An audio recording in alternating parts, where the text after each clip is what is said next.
Hi everyone and welcome back to the channel. This is TAV here.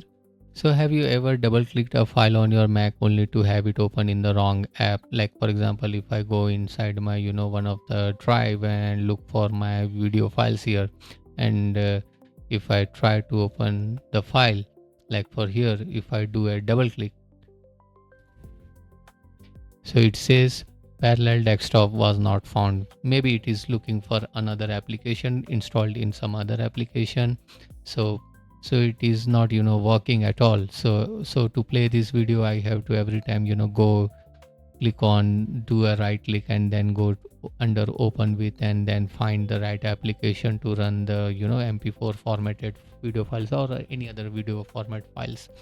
So if this is the issue you are dealing with, then you are watching the right video.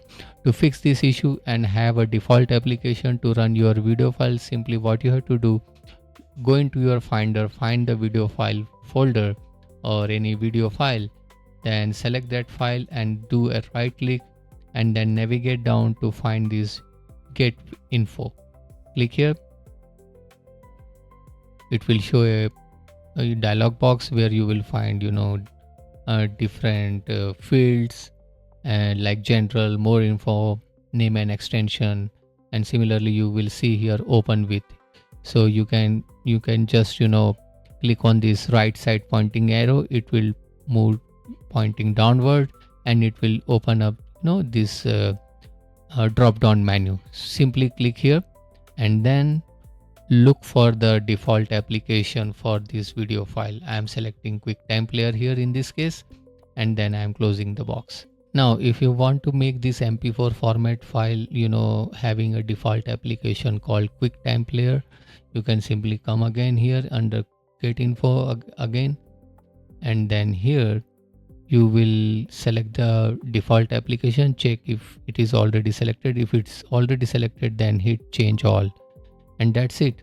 This will change all the document types with extension mp4.